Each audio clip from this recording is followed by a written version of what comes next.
The impact was minor by Confederation standards, barely enough to dent the outer hull, but unprecedented.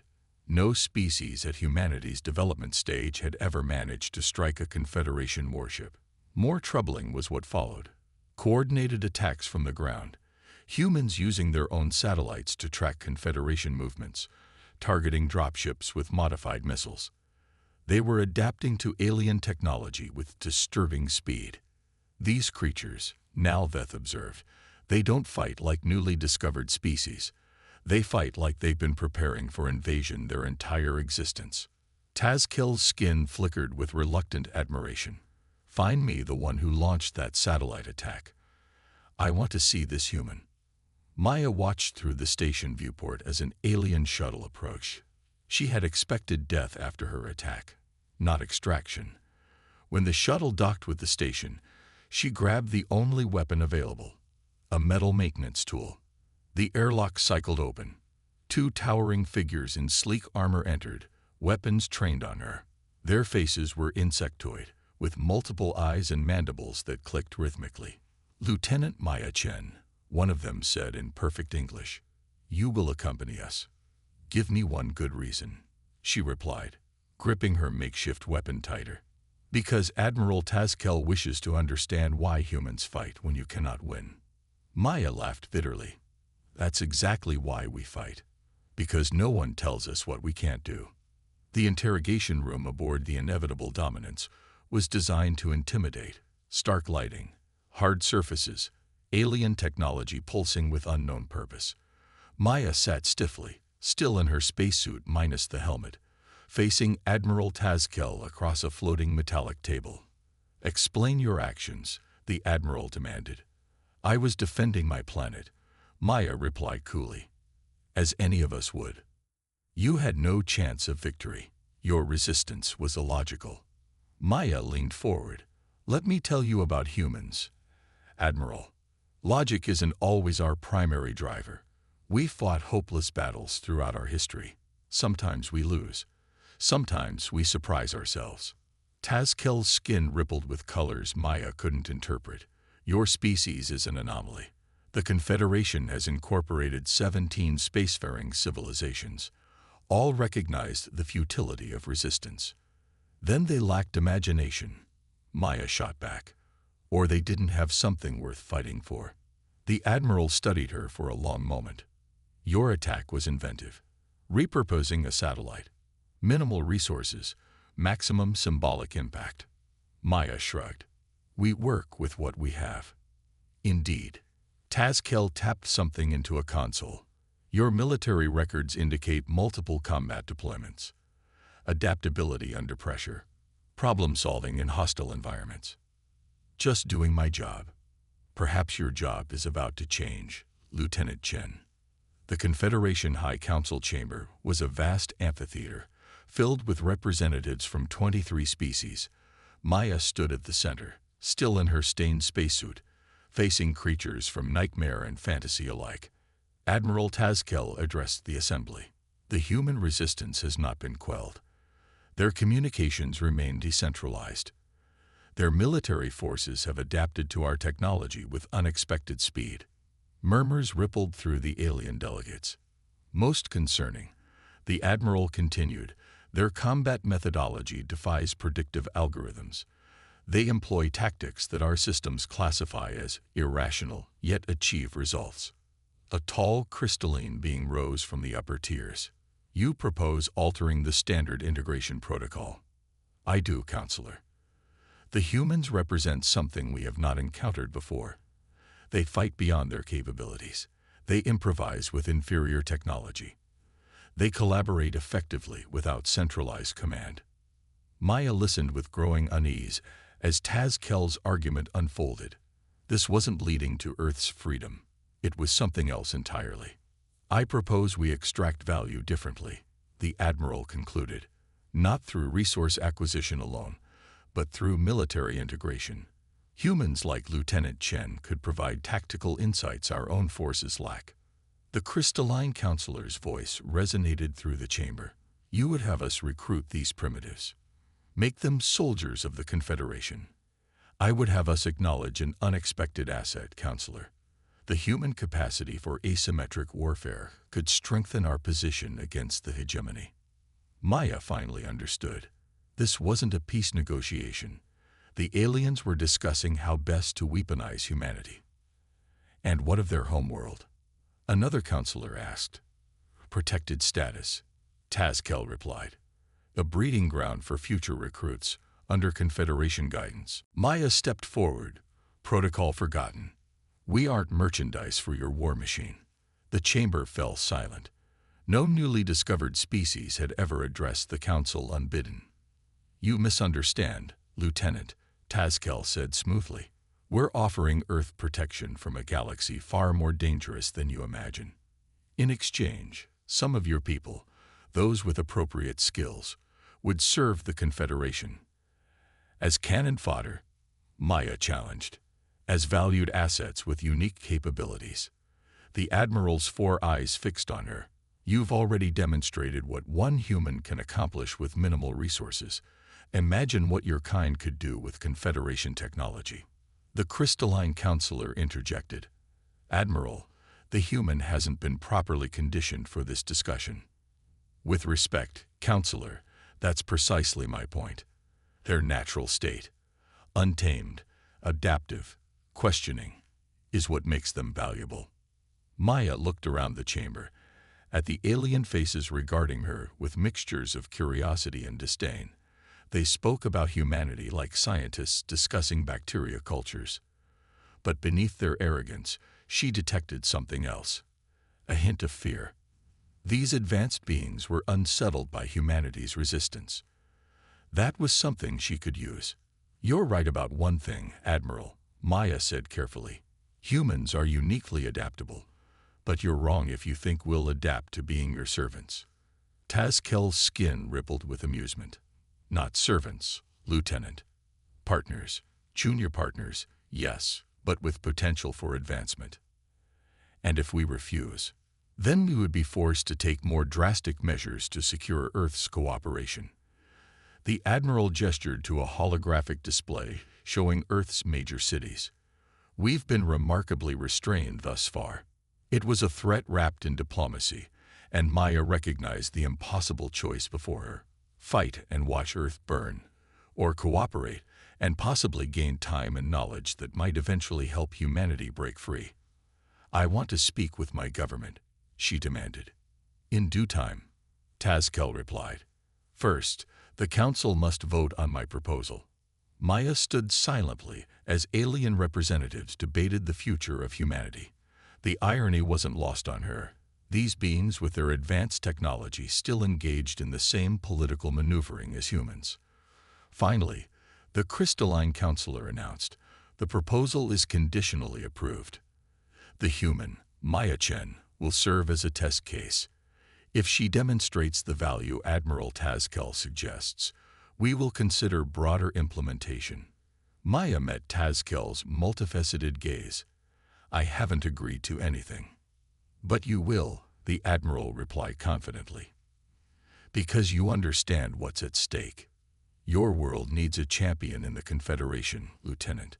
Someone to ensure we recognize humanity's value beyond resources and territory. A cold realization settled in Maya's gut. They had chosen her specifically because of her actions, because she had demonstrated the very human traits they wanted to exploit. If I agree, she said slowly, I have conditions. Tazkel's mandibles clicked in what might have been amusement. You're hardly in a position to negotiate. I'm exactly in that position. You want what I represent. So here are my terms. All orbital bombardment stops immediately. All ground forces withdraw. And I get direct communication with Earth's leadership. The Admiral studied her for a long moment, his alien features unreadable. Then his skin rippled with bioluminescent patterns that might have been respect. Granted with provisions, a Confederation presence will remain in Earth orbit. Your leaders will be informed of our arrangement. And you, Lieutenant Chen, will begin your new role immediately. Maya nodded stiffly, knowing this was just the beginning of a dangerous game. The aliens thought they were acquiring an asset, a human weapon to deploy against their enemies. They didn't understand that they had just invited a Trojan horse into their midst. As she was escorted from the council chamber, Maya caught her reflection in a polished surface.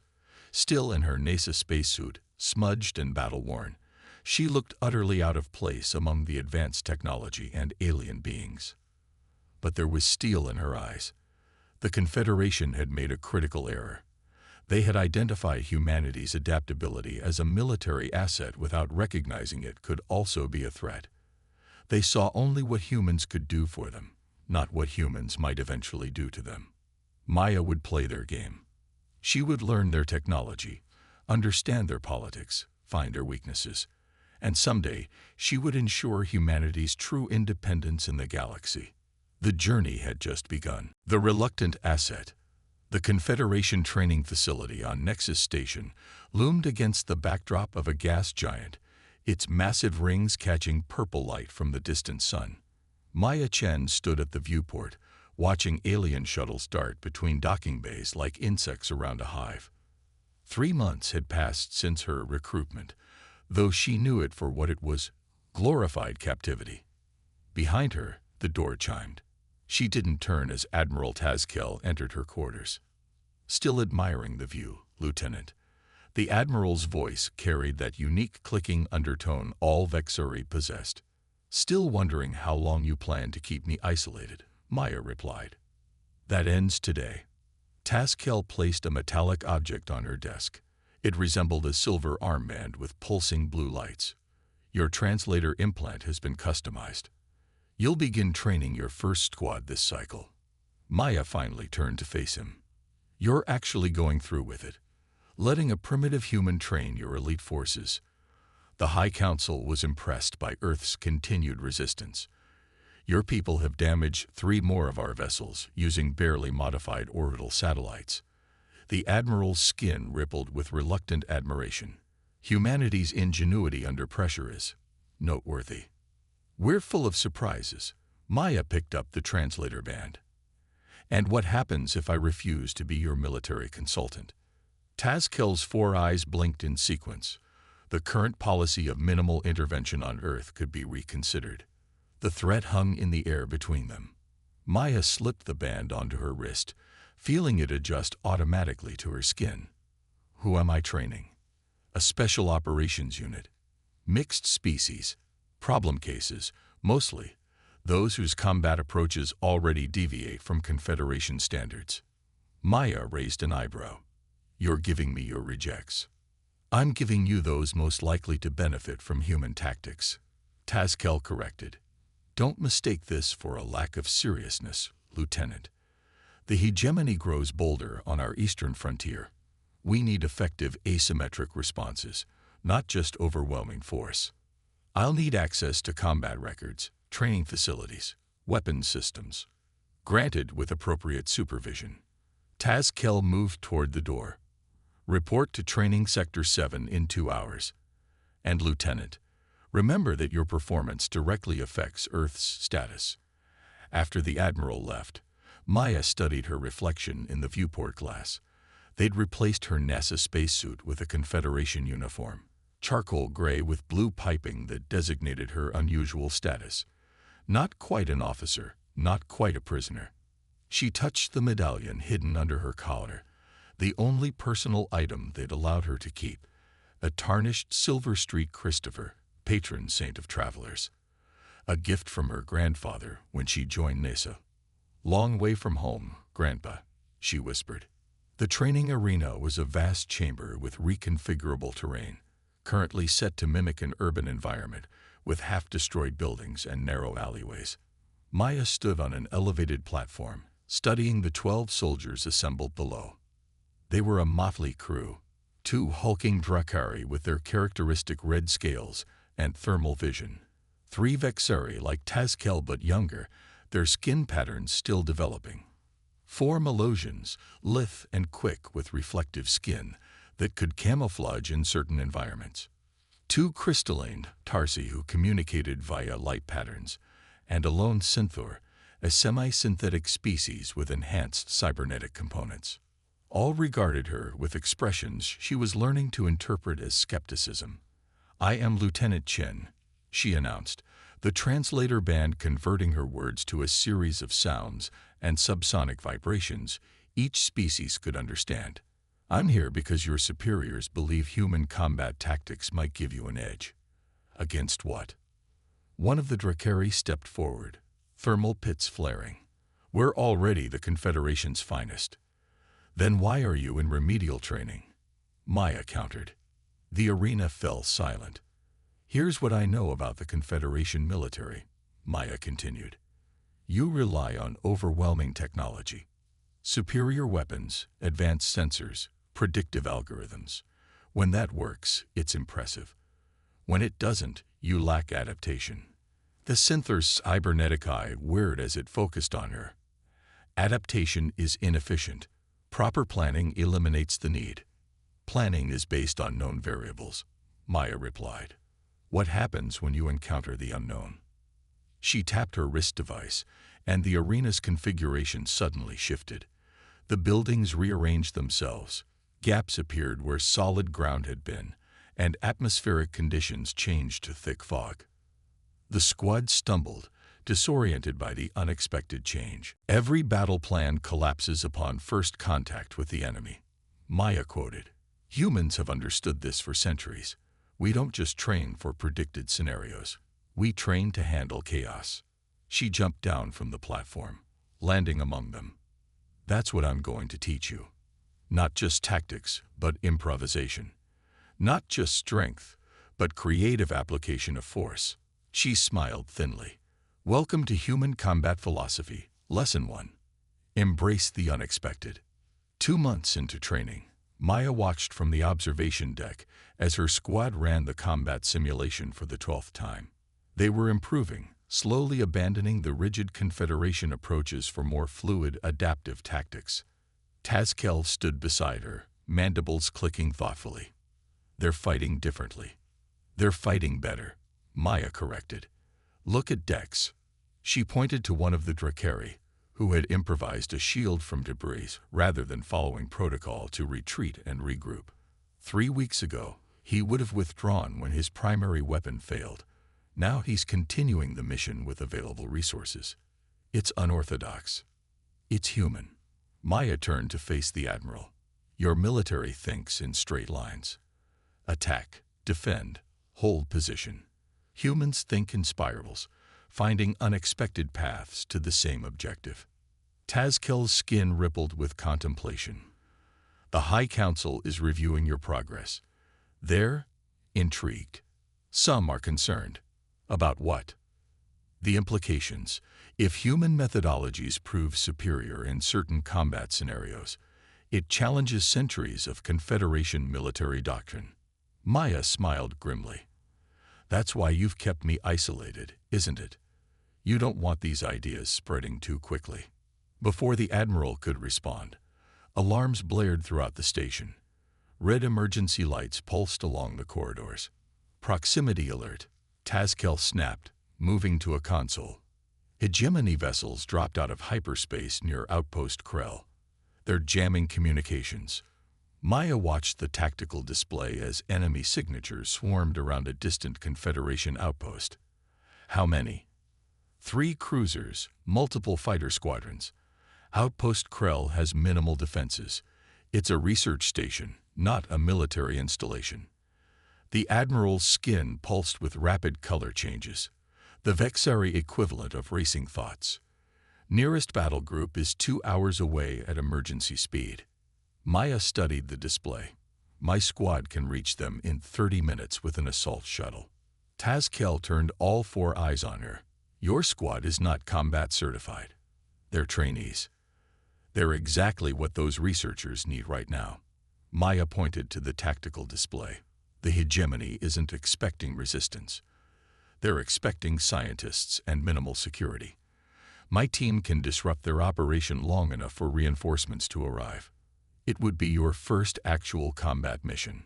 It would be humanity's first contribution to Confederation security," Maya countered.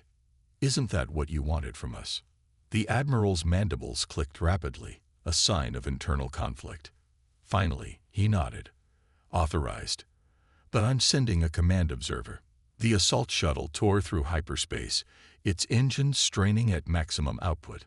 Maya's squad checked their weapons in tense silence.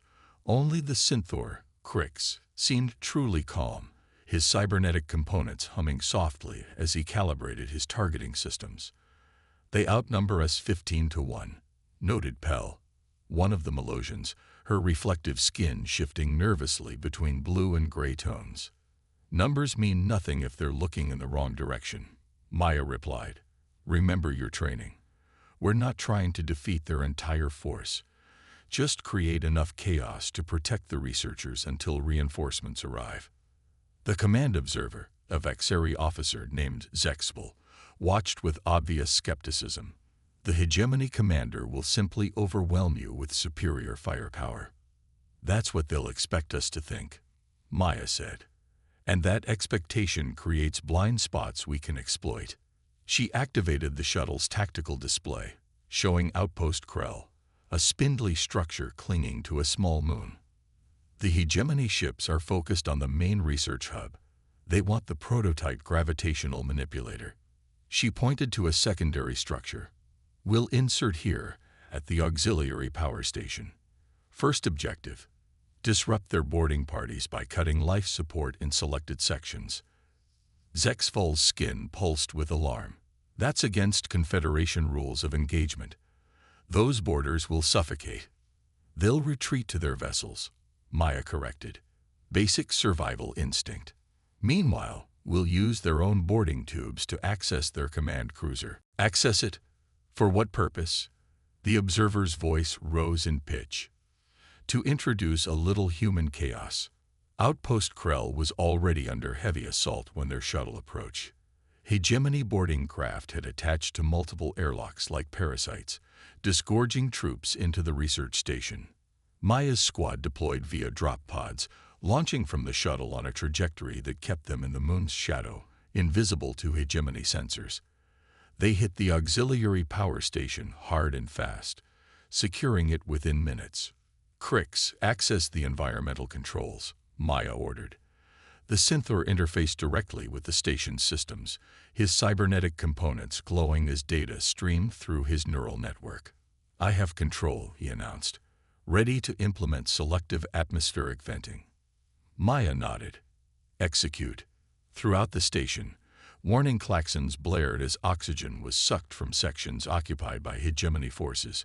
As predicted, the boarders retreated in panic, racing back to their craft.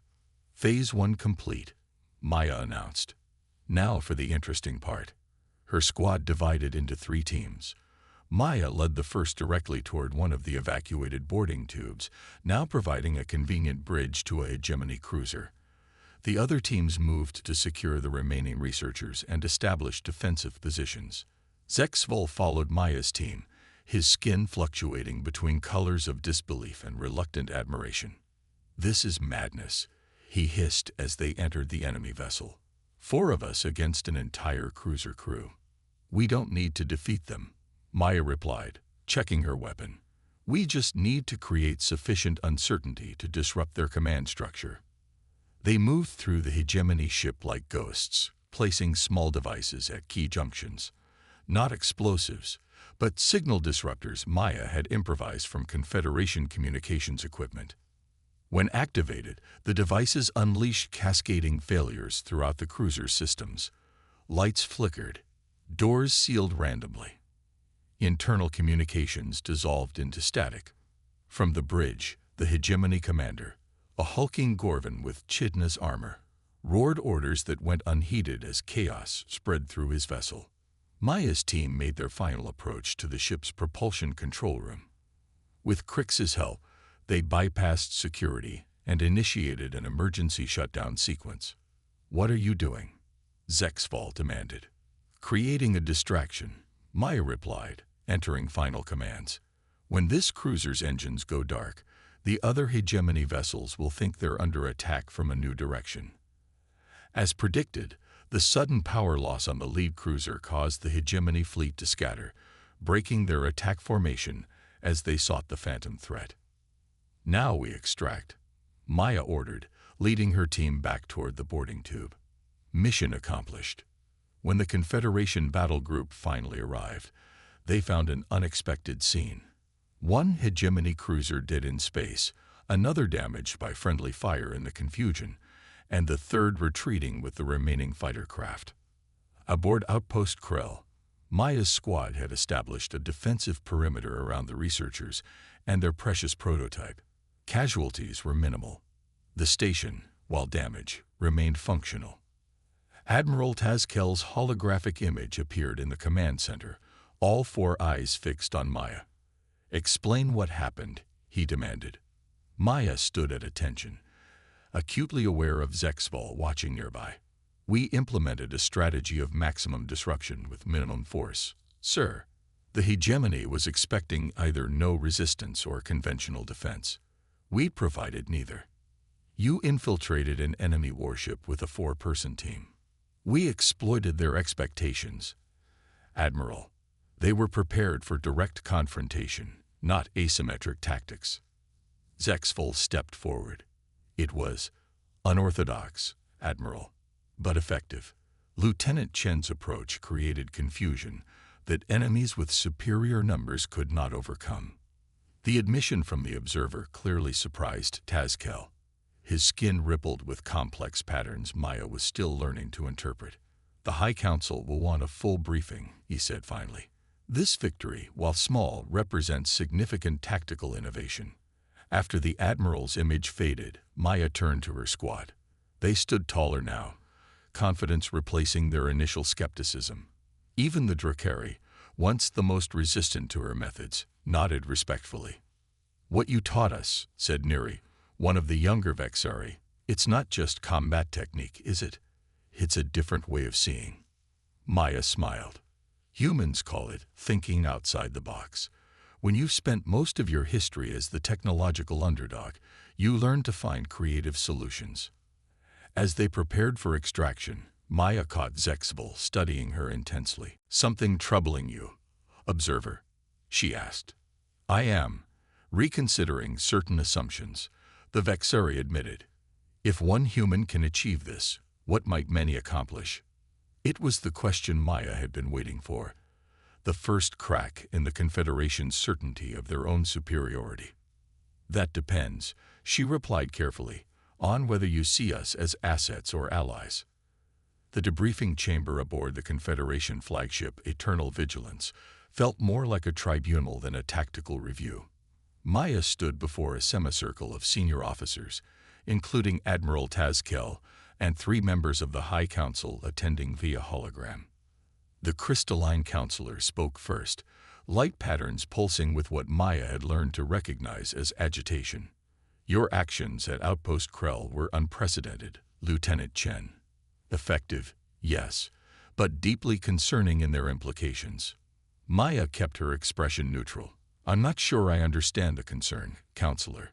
We prevented the capture of valuable research with minimal casualties on either side." "The concern," interjected another counselor, a Synthor with extensive cybernetic enhancements, "is that you demonstrated combat methodology that circumvents established Confederation protocols." "I used methods appropriate to the situation," Maya countered. "Isn't that why you recruited me? To introduce human tactical thinking?" Admiral Tazkel leaned forward. "Lieutenant Chen's approach proved effective, counselors. The data is incontrovertible. The hegemony force withdrew despite overwhelming numerical advantage." "Yes," the crystalline counselor acknowledged, "and reports of the engagement are already spreading throughout the fleet. Other commanders are questioning our traditional approaches." The counselor's light patterns intensified. "This was meant to be a controlled experiment, Admiral, not a revolution in military doctrine." Maya finally understood. It wasn't her success they feared. It was the spread of human thinking beyond their control. "With respect, counselors," she said carefully, "innovation shouldn't be feared. The hegemony adapts constantly. If the Confederation remains rigid, you'll eventually face threats your established protocols can't handle." The room fell silent. Maya could almost feel the weight of centuries of Confederation military tradition, pressing against her words. Finally, the third counselor, a Melosian whose reflective skin rippled with thoughtful patterns, spoke. Perhaps Lieutenant Chen has revealed something we have been reluctant to acknowledge. Our military strength has made us complacent, resistant to evolution.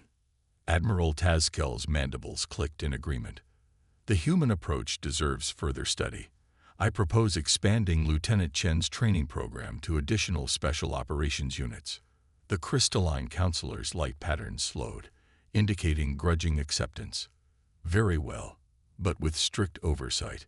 Human combat philosophy may have situational value, but we must ensure it complements rather than contradicts Confederation principles. As the meeting concluded, Maya caught Admiral Tazkel studying her with an unreadable expression. "You're becoming quite valuable, Lieutenant," he said quietly. "More valuable than anticipated." "Is that a problem, Admiral?" "It's a complication." His skin rippled with complex patterns. "The Confederation appreciates assets. We fear rivals." The warning was clear. Maya had begun to change the Confederation from within, and change always created resistance. As she returned to her quarters, Maya received her first direct communication from Earth since her recruitment. It was a simple text message, routed through multiple Confederation security protocols. "Lieutenant Chen, your sacrifice is noted. Your true mission continues. Earth stands ready. When the time comes, remember Protocol 7. Maya deleted the message immediately, but the implications lingered. Earth wasn't just passively waiting for her to negotiate better terms. Her government was using her position exactly as she'd hoped, as a Trojan horse gathering intelligence from inside the Confederation. She touched the street Christopher medallion beneath her uniform. The game had become infinitely more dangerous, but also more promising. The Confederation had wanted a human weapon. Instead, they might have invited their greatest challenge. Maya smiled as she looked out at the stars. The aliens thought themselves so advanced, yet they'd fallen for one of humanity's oldest tricks. Beware of Greeks bearing gifts. Or in this case, beware of humans teaching tactics.